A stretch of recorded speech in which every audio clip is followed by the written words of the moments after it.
Hey guys, Sneaky Snake here, Brothers in Arms, World of Warships, and in today's video we're going to take a look at a pretty sweet game sent in by Bad Panda 15 of the NGAB clan playing in the Aguila, the tier 6 French destroyer. He's playing by himself and it's some standard battle here on the map New Dawn. So as always, if you'd like to send in a replay to us, please send it to BIAworldofwarships@gmail.com.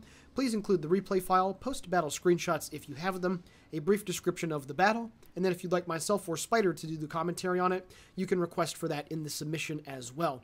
Now, something else that I would like to mention before we get into the meat and potatoes of the replay is thank you. Thank you very much for helping us get to 2,000 subscribers. Now, of course, we're certainly not the biggest or the most well-known World of Warships YouTuber page out there, but we really do appreciate all the support that you guys give us, and we do have something in the works for those of you that have been around the channel for so long. So I'm not going to spoil too many of the details about it, but we do have something coming up planned for you guys, so stay tuned for that, and there will be more to follow in that regard. But yeah, again, thank you so much for helping us get to 2K subs. We're going to obviously continue to make content. We love doing it. We love playing this game, and we love interacting with you guys, the community. So thank you very much from the bottom of all of our hearts. Now, with that being the case, the Aguila, and what Bad Panda is going to do in this replay is the subject of today's video. Now, of course, the Aguila is the second French destroyer that has been in the game. The first of which, of course, was the Cyclone, the tier 5, which you could use in the Dunkirk missions. Now, this thing actually fits what the French did in real life quite nicely, the destroyer doctrine that they had. And they liked to build very large destroyers. And the reason why is because their contemporaries in the Mediterranean, the Italians, had very nice destroyer classes of their own, and they also had some pretty nice light cruisers. So the French decided that it would be in their best interest to build destroyers that have very large amounts of firepower, because the French Navy, was split up between the Atlantic and the Mediterranean Ocean, so they needed to be able to have very powerful ships, albeit even destroyers, that could operate on their own or in wolf packs and take care of business. And the Aguila is representative of French destroyer doctrine. You can see just how large this thing is, and with that being the case, you can see the hit point total, 17,000 hit points, and that's stock. That's not even before you put on something what's the name of the perk? I'm having a brain fart right here, guys. Survivability Expert, that gives you extra hit points per tier of the ship, 350 for each tier. So this thing can get up to about 19,000 hit points, which is pretty considerable considering that it is a tier 6 ship. Now, with that also being the case, this ship has some insane firepower, 139mm guns. You get 5 of them. They have a reload of 4.8 seconds before any modifiers are added to it. The HE Alpha is 2,000, and the AP shell damage on a Citadel is 2,600. So this thing has pretty comparable DPM, to be honest with you, to some of the light cruisers that you'll find at the lower tiers like tier 4 and 5. And also, with that being the case, these guns hit extremely hard. You saw the Podvoisky that he's been shooting at. Not only has he been able to damage his engine and keep him going really slow, but every time a shell hits, you can see the damage counter is already up to 7,700, and he's only hit about 12 shells on target on that guy, which is pretty awesome. Now, one of his torpedoes that he launched hit something in the smoke, and then the second one managed to take care of the Podvoisky. His engine was still knocked out, so at this point, Bad Panda is going to move out of the smoke screen because whatever it is has got to be right next to him, and there we go. The Emerald is just 5.3 kilometers away, but his torpedo that hit him managed to do a very large amount of damage, and then his next salvo that goes in manages to get a fire. A couple shells break. He does take a 4K salvo from the Emerald, but that's A-okay, because now he kills off that tier 5 British light cruiser, and he picks up his second kill of the game, and he's up to 33,000 points of damage already. So a very nice job right there, and showing you just the power of the guns. Now, of course, he did manage to use the torpedoes, and the Aigila's torpedo armament is okay. You get 2 triple launchers. They have a reload of 77 seconds, unmodified, 18,400 damage on a maximum roll, which is actually extremely brutal for a tier 6 destroyer. However, they're very slow. 57 knots is the top speed. It's very difficult to land hits outside of 6 kilometers, and they only have a range of 7 kilometers. So you do have to get pretty close to be able to take advantage of them. However, one thing that the Aguila does not have is very good concealment. You can see on his screen 6.8 kilometers. Now, that's, okay, let me rephrase that. It's not bad concealment, but it's certainly not the best. If a Japanese destroyer is on your flank, it's going to be very difficult to be able to really do much of anything. If you come across other tier 6 ships, like if you run into a Perth or if you run into a Leander, those Australian and British cruisers respectively can get concealment ratings below 9 kilometers. So if you're not paying attention and you stray a little too close, those kinds of ships can still sneak up on you. So while 6.8 is by no means bad, and please pardon me, I did misspeak a little bit earlier, or misspoke I should say. Yeah, it's not the best concealment in the world. It's okay, it'll get you by, but there are going to be plenty of DDs that will be able to outspot you, especially when this thing is up-tiered. Against tier 8 destroyers, it suffers heavily due to that concealment. Now, the maximum speed on this ship is 36 knots. You have a rudder shift of 4.1 seconds unmodified, and a turning circle of 680 meters. So the handling, the turning circle is a bit large for a tier 6 destroyer. The rudder shift is okay, actually, for a ship of this size, and the top speed is certainly fine. With the Sierra Mike flag and the speed boost, you can get up to over 40 knots. And again, that's the French destroyer flavor. At least it will be when that full line is released. Now, something low-key really good about this ship is the fire chance on its main guns. It has a 9% fire chance stock. That's, of course, before you put on Demo Expert and the flags. So you can get the fire chance up to 12%. It feels very Soviet destroyer-like in that regard. Back in the day, before the Soviet DDs took a bit of a nerf in that department, they had incredible fire chance. And it feels just like that. It feels like you're going around in a Gunamiyashi, to be honest with you. It's very, very nice. Now, at this point, you can see the Gaida managed to come around the corner at less than 5 kilometers. So he is not going to be sitting here because obviously the Gaida has access to the hydroacoustic. So he realizes at this point he can't sit in his smokescreen. So he's speeding up and he's getting ready to launch some torpedoes here. His fire did manage to take care of one of the other ships on the board. I'm not 100% sure who it was. It was one of the battleships. Pardon me for that. But at this point, he has to worry a little bit about dodging these torpedoes. You can see there, overturning maybe. Oh boy, that was extremely close.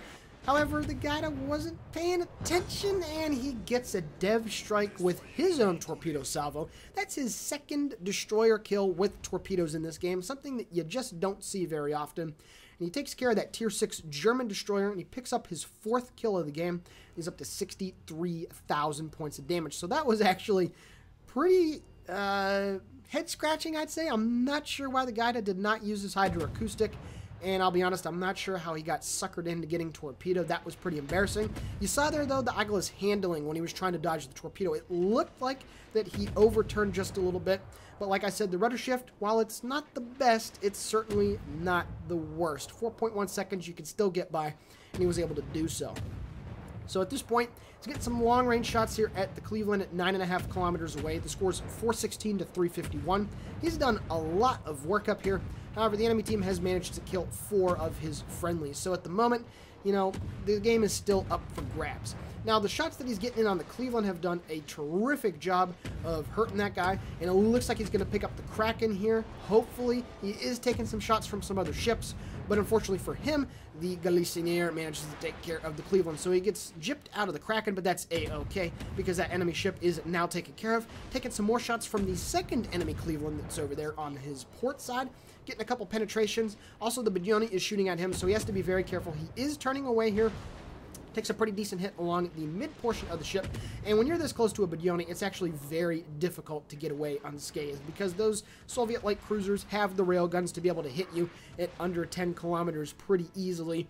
And a little bit of, well, I guess, a little bit of not paying attention to the minimap, getting too close to a Badioni like that, a little bit disconcerting right there. But regardless of that, he manages to use his speed and the speed boost to be able to get out of dodge, and now he's undetected. So I'd say that the hit point usage throughout the course of this game, he's definitely taken advantage of it. And while he's taken a bit more damage in some situations than I particularly would care for, that's why this thing has 17,000 hit points. And that's the whole thing with these French destroyers, because there's plenty of other models that would fit in the tech tree that are just very large and will have a lot of destroyers. For instance, the Mogador class comes to mind immediately for me. Now, I'm no naval buff to, you know, a degree where I'm able to rattle off all the different ship types and all the calibers and all that stuff. But I think these French destroyers, and this one in particular, is going to give you a good idea of how those French boats will play. So at this point, all of a sudden the enemy team has lost quite a few more ships. It's 524 to 275. He's hunting down this Cleveland up here. The Cleveland was last spotted at 2,100 hit points. However, because he has the 139mm guns, you know, this isn't as dire as it might seem. A lot of the lower tier destroyers, you know, they have 102mm or even less than 100mm, and it just makes it very difficult to deal raw damage to cruisers at those tiers because your gun caliber is so small. With the Aguila, like I've mentioned quite a few times already, 139mm is just, it's brutal firepower. It gives you light cruiser light levels of firepower, at least in terms of your penetration and your ability to do damage. So honestly, him going and trying to hunt down this Cleveland, I'm totally fine with that. You know, you can get away with that. Now, again, 2,600 hit points, not too much to work with. All that Cleveland has to do is get one solid salvo off on him, and he will die. However, at this point, the Cleveland does get spotted running away at 12.4 kilometers. And you can see his maximum firing range, which I have yet to add it in, is 12.8. So that's a pretty nice range. The shell velocity is rather low for guns of this size. It's only 700 meters a second, so it is very floaty. However, shooting at this bogue that's sitting there, well, that's going to be a pretty easy shot to take, I must say. And, yeah, he's just going to get some... excuse me, he's going to get some damage farmed on this carrier. You can also see the citadels on the bogue. That thing has such a little armor. The guns of this caliber are able to get citadels at this kind of range because, well, again, the bogue really doesn't have any armor at all, and it's very easy to do so. He's already picked up 3 citadels so far, which is really nice, and the bogue did use the repair on one of the fires that were set. So hopefully he'll be able to get another one here. And you can see a very consistent 660 damage on the penetrations. And also, every shell that has hit has been a penetration guaranteed. So that's very nice. So now he's up to about 90,000 points of damage, which is really good. And you can see right there another Citadel dealing at 2,000 points, which is very, very nice. At this point, the Bidioni is appearing to come back his way, or at least turning to the right. So he's got to be careful here. He is kind of sitting, he's backing up right now, but he's got to be careful that Bidioni might start shooting at him, but it does not appear that that is the case. The bogue is now on 6,600 hit points, and he's still getting some more shots at him. One thing that I will say, I think that he's in binocular view for a little bit too long. You gotta, poke out every now and then just to see what is, going on. Obviously, the minimap does give you a lot of information, but I think that that would have been a little bit better. However, he does pick up his 5th kill of the game, and he gets Kraken unleashed. There are dive bombers coming in on his position, though, so is he going to kick the bucket here? Let's take a look. The bombers coming in, and, there we go. I was waiting for it. That was a bit delayed. All the bombs fall harmlessly to the port and starboard sides of his ship. You can see his friendly carrier has actually got his fighter planes coming in on those torpedo bombers that are definitely going to drop on him. So a very nice play by his friendly carrier. He is tuning into the torpedo planes, which is the best thing that you can do. However, at this point, he's now going to have to turn back to the right side because there's more dive bombers and there's more torpedo planes that are off to the right. The torpedo planes do drop their ordnance on him, so he's got to be careful here. And then the dive bombers just barely miss his stern. Those fighters doing their job, getting that dispersion, the extra dispersion that is on the bomb drops, so keeping him alive. Then he slows down right here, and he's going to try to turn in. You can see the torpedo is coming. He's going to actually have to speed up now, and while the Aguila's acceleration isn't the best, he is still able to get out of dodge, so that's a-okay. So a pretty good effort right there of trying to dodge those aircraft attack. I gotta say, that was pretty good. And something to note, when you are getting cross-dropped, and you have a torpedo bomber squadron that is, so here, let me rephrase that. So he's turning to the left, and the dive bombers, or excuse me, the torpedo planes are also moving to the left, trying to get to his port side. It's not a bad idea sometimes to all of a sudden jam the rudder hard to the right, because then all of a sudden the torpedo bombers will get put on your stern, and you're not only doing that to them, but to the other group you're then angling against them. So it's kind of a 2-for-1 thing. And I know I butchered it a little bit right there trying to explain it without having a picture, but what he did right there was actually a very smart play, and that is probably why he was able to get out of dodge. He picks up the high caliber, sets a fire on this WeHo. Hopefully he'll be able to get his next kill right here, and the fire's still burning. Picks up Confederate as well, and then the fire burns out this WeHo, and he finishes off an excellent game in the Aguila. Alrighty guys, taking a look now at the post-battle results. 475,000 credits received, 14,200 total XP. This was his first win of the day. He picked up Confederate, Dev Strike, Kraken Unleashed and High Caliber, dealing 117,000 points of damage off of 110 shell hits and 3 torpedoes. He sank half of the enemy team, 6 ships in total, had 6 fires, 3 floodings, and 5 citadels. Taking a look at the team score, 2,101 base XP. Any mid-tier ship, i.e. tiers 5, 6, and 7, that you can get over 2k base XP in a game, that is absolutely great. And I'd like to point out the Bogue on his team, 1 Spock of the PC clan. 2 kills, 20 planes shot down, and 1,521 base XP. If you're watching this video, sir, very nice job to you. That was a very, very good performance in your Bogue. Taking a look at the detailed report, 64,000 points of damage dealt with the high explosive, 30k with the 3 torpedoes, and 22,000 with the other. He also had 513,000 potential damage, which is not bad, and he covered over 55 kilometers just moving around in the northwestern part of that map. So yeah, you can see the maneuverability on that thing, very nice. The gun performance, very, very nice. A lot of those shells were penetrations.